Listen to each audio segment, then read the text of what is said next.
everyone, it's Patty. So today I wanted to give you guys a 3-month baby update because Ella is now 3 months old. Yay! Can you say hi?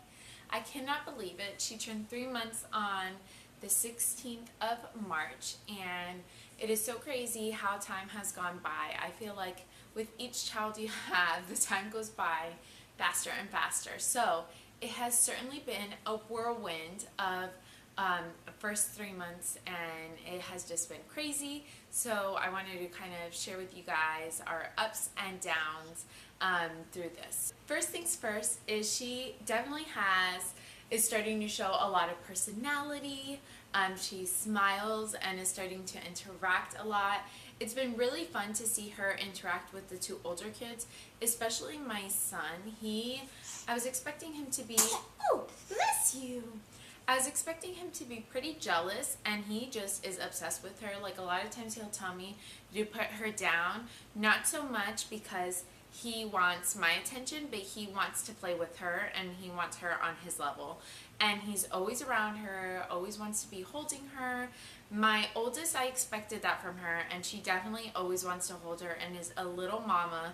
But I kind of expected that from her because she definitely has that nurturing character. But it's been really fun to see them interact with her, especially now that she's smiling and laughing and cooing and all that fun stuff that babies start to do. So that has definitely been the highs of all of this. It's just been fun to see the kids just love on her and her start to love on them. It was really fun the other day. The kids were dancing. How many of your kids love Cuckoo Kangaroo? Because mine are obsessed. So we were playing Cuckoo Kangaroo, and the kids were dancing, and she was just in awe of them, and she was looking at them, and it was just really fun to see. So that has definitely been the high of all of this in our journey. We definitely have had some lows. When Ella first came home, everything was going pretty well, and then her umbilical cord fell off prematurely, and it started to look infected. Hi! Hi! And it started to look infected, so I thought it would be a good idea to get it checked out. So we went to the hospital. We went to and took her to the doctors, and it was the right before Christmas and Christmas Eve and that weekend. And she was, I want to say, about a week old. And she had already had her follow-up visit, and everything was good there. So when they took her in, they thought she was looking a little jaundiced, which with her follow-up, she was not. So they took her levels. They thought it shouldn't be too high. It should be fine. Because she didn't look super jaundiced. I was actually concerned too because her eyes were starting to look yellow. So the labs came back, and it actually was way higher than what we were expecting. It was borderline her needing to be hospitalized. But it was Christmas weekend, which, so it would have really stunk if we would have had to hospitalize her having 2 other kids. So it was the on-call doctor, was not our regular pediatrician, which I'm not crazy about the on-call doctor, but I love our pediatrician, so you had to kind of take the good with the bad. And I don't agree with her with all of the things she recommends, but she's the doctor, so I always want to try to take what they say as seriously as possible. So she recommended, since Ella had only been breastfed at that point, she recommended supplementing to kind of try to flush out the jaundice. Because it was a holiday weekend, they wouldn't be able to check her blood levels as often. With my first, she had jaundice about that high, but she would go in every single day to check the levels, and I didn't have to supplement for her. But because it was a holiday weekend, labs were delayed. So she said, go ahead and do that. So I did that. It did flush out the jaundice, but unfortunately, because she wanted me to supplement every single feeding, she was not getting hungry as often because I was nursing her and then supplementing. She was not getting hungry as often, so I would try to nurse, and she just wasn't really hungry. So I would pump in between, but my supply did drop during that time, so I tried to wean off supplementing, and I tried to wean off supplementing, but and I like saw a lactation consultant, and I never was able to get past that. I never was able to. I would have to spend literally all day nursing her, which would be fine if it was my first, but I am homeschooling and a mom of 2 other kids, so I wasn't able to keep up. Like, she always seemed hungry, which I know is common for newborns. Like, I know you have to nurse often, which is normal, but she still seemed like I wasn't giving her enough. So what we ended up doing is now I nurse, I supplement, and I pump. I do all 3.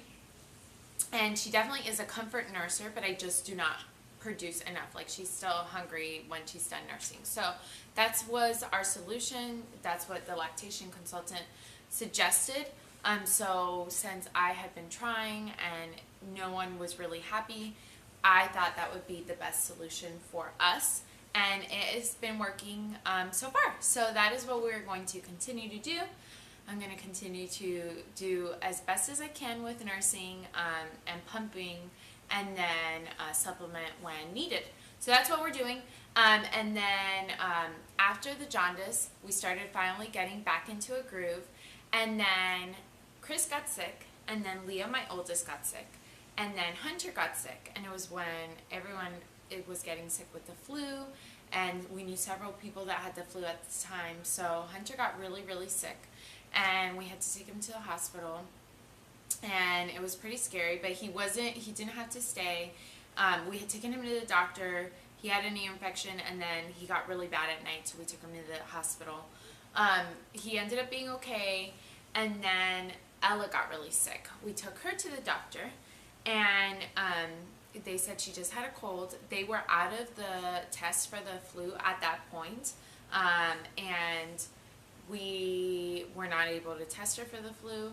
So we took her home, and then as the day went on, she just got worse and worse and worse, and we decided to take her to the hospital. We took her to our local hospital that has pediatric, and they diagnosed her with RSV, which is like a respiratory virus, and and they said they did a breathing treatment on her, and they sent us home, and they said to follow up with the doctor in the morning. When we came home, she stopped breathing. We would have to blow on her face to get her to breathe. So we went back to the main hospital. That was like a side wing that was closest to us, but we went to the main hospital, and they admitted her, and we were there for 3 to 4 days. We were there with her. Definitely the scariest thing I've ever gone through as a parent. We had never taken any of the kids to the hospital before, and Chris, Hunter, and Ella have all gone to the hospital in 2018. So definitely scary, definitely hard having 2 other kids at home. And then I was at the hospital. Chris had to be with the other kids, and I remember crying because I was worried about her, and I felt like I just didn't want to be at the hospital by myself. And my mom and Chris were alternating taking care of the kids. So my mother-in-law came and stayed with me so that I wouldn't have to be by myself during the day, which really helped. I'm so thankful for family. And it's interesting because so many times we think about moving, and then we can't because we know we have all our family here, and what a blessing that is for us. So definitely I love having family here, and it's times like this that remind me of how special and blessed we are to be able to live so close to so much of our family. So those were definitely scary moments. She is finally off of the breathing treatment. She's better. She's happy. Everyone is healthy now, and we're finally getting in a groove, and things are going really well now, and she's doing really great. She's starting to roll over. She's starting to enjoy tummy time and smile. She has started grabbing things this week. So definitely a big week for her. We also have one of those Fisher-Price seats that's like kind of like a Bumbo, but has toys on it. And she has been loving that. So it's been really fun because now she's starting to do stuff. So that has been really good. She wakes up a lot. My babies are not good sleepers, which is fine. To me, that first year is meant for, I believe, for baby to bond with mom. And if they want to wake up for comfort, I think it's okay, you know, especially the first 6 months. After that, then I do teach her how to fall asleep on her own. but I think it's okay because she's still little, and I stay home. So I think it's a little bit trickier if you work because then you're driving and all of that, so it's a lot harder. But since I am fortunate enough to stay home, I think it's okay if I wake up throughout the night. And then postpartum for me, so far I have struggled the most to lose weight this time around. Normally by now I would have most of the baby weight off, and I still have, I think, 25 more pounds to go, which is normally like how much a lot of moms gain total, but I gained the most with this pregnancy. And I lost a lot in the beginning, and then I didn't lose for like a month and a half, and now I've started losing weight fast again. So I'm trying to eat as healthy as possible, and I'm hoping between that and nursing and pumping, that'll help lose the weight. So I'm trying my best, but you know, I don't want to do anything too drastic while I'm nursing, and then like if I haven't lost all the weight by the time I'm done nursing, then I will be more strict with my diet. I'm just trying to eat a lot of protein and make good choices, but for some reason, baby number 3 is giving me a hard time. Miss Ella, you are giving me a hard time losing the weight. So, but that's okay. I am just trying to not let it bother me, even though it does. So that's kind of what has been going on these first 3 months. We have been loving having her, and she's been a lot of fun, but it's also been super overwhelming, just adjusting, if I'm being honest. So as much as we love her and we love having her, I definitely am overwhelmed and just trying my best to embrace the crazy. Because right now it's starting to get better. I feel like after the first 3 months, it definitely gets better, but I feel like in the beginning, it was just a lot, especially because she was born around Christmas and then she got sick. So I feel like on top of having a newborn, on top of having kid number 3, it was just a lot at once. So things are definitely starting to get less overwhelming, and I'm thankful for that. And I'm hoping we can start going out more and stuff, because in the beginning she was a newborn, so we didn't go out too much, and then everyone got sick. So the kids are definitely stir crazy. So I'm hoping we can start doing more fun things as a family now. So anyways, that is our 3-month update. I plan on doing updates every 3 months. So let me know if you enjoy these kinds of videos. And if you have any questions about our journey so far, please let me know in the comments down below. Thank you so much for watching. Can you say bye?